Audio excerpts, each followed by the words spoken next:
किसी से मत करिए कि हाय मेरा बेटा, मैं अपने बेटे के बिना नहीं रह सकती। बिल्कुल गलत बात। ये कहो मैं अपने ठाकुर के बिना नहीं रह सकती, उतना कहने में ही कल्याण निश्चित है। आज जो 400 माला का नियम था भरत जी का, वो 4 माला भी ना बची।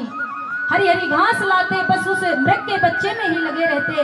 लेकिन एक दिन मैंने भी आप सबको बताया था कि एक दिन मरना है, सब कुछ छोड़ना है, सबको छोड़ करके जाना है। धीरे धीरे वही समय आया भरत जी का। मरणावस्था में थे, अब सांस निकल जाए, अब सांस निकल जाए।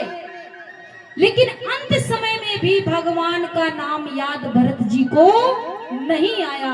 याद आया, कौन याद आया? अरे बोल दिया करो। याद आया तो मात्र हिरण का बच्चा।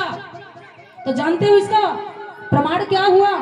अगला जन्म उन्हें हिरण का ही लेना पड़ा। लेकिन परमात्मा का नाम कभी मिटता नहीं है। उस नाम के प्रताप से भरत जी को यह ज्ञान था कि मैं पिछले जन्म में क्या भूल करके आया हूं। तो हिरण को खाते हरी हरी सुंदर सुंदर घास और पत्ते, वो सूखे 2-4 पत्ते खा लेते, एकांत पड़े रहते। एक बार जंगल में आग लग गई, सब जीव जंतु जंगल को छोड़ करके भाग गए। लेकिन भरत जी जो हिरण के उसमें अवतरित हुए थे, जन्म हुआ था, वहीं पर अपने नारायण का नाम लेते लेते उस शरीर को पूर्ण किया। तीसरा जन्म हो रहा है भरत जी का। कहां पर? एक अंगीरस नाम के ब्राह्मण थे, पंडित जी थे। तीसरा जन्म वहां हुआ। जैसे जन्म हुआ, भरत जी ने कहा भगवान बहुत बहुत धन्यवाद, आपका बहुत बड़ी कृपा करी। क्यों? क्योंकि मुझे तिबारा मौका दिया, तिबारा अवसर दिया।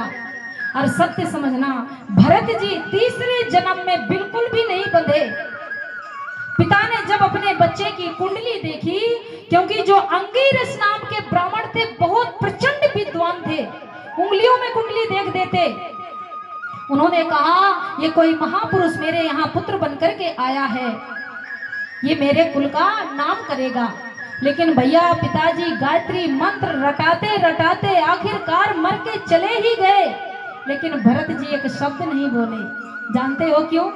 क्योंकि भरत जी जानते थे कि पिताजी जो मुझे गायत्री मंत्र रटा रहे हैं, ये मेरे कल्याण के लिए नहीं।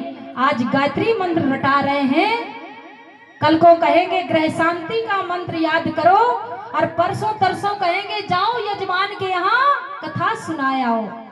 इसलिए भरत जी बोले नहीं। भैया भाभी ने बड़ा कष्ट दिया जब पिता और माँ दोनों चले गए, घर से धक्के मार करके निकाल दिया। कहाँ जाना है, किसके पास जाना है, कहाँ रुकना है, कुछ पता नहीं, चले जा रहे हैं। आज इनका सामना कुछ जंगली लोग थे, वो देवी की बलि दिया करते थे, उनसे हुआ। वो बलि के लिए पकड़ करके ले गए, और जैसे काली महारानी के सामने बलि देने को हुए तो काली मां प्रकट हुई और उन समस्त जंगलियों का सबको मार दिया, नष्ट भ्रष्ट कर दिया और भरत जी को बचाया। अच्छा एक बात यहाँ और समझने की है, काली के आगे माँ लगाते हैं ना, तो ये बताइए माँ कभी भी अपने बच्चे की बलि लेना स्वीकार करेगी क्या? जो आजकल हम टोने टोटके में इधर उधर धक्का खाते रहते हैं, कहीं बकरा कहीं मुर्गा कहीं कुछ। अरे भैया वो माँ है, माँ कभी भी अपने बच्चे का अनिष्ट नहीं देख सकती, बलि नहीं ले सकती। काली माँ ने बचाया और वो पकड़ करके बलि में चढ़ा रहे थे। भरत जी को ना दुख हुआ और ना खुशी हुई, फिर उठ करके चल दिए। लेकिन 40 बसंत पूरे होने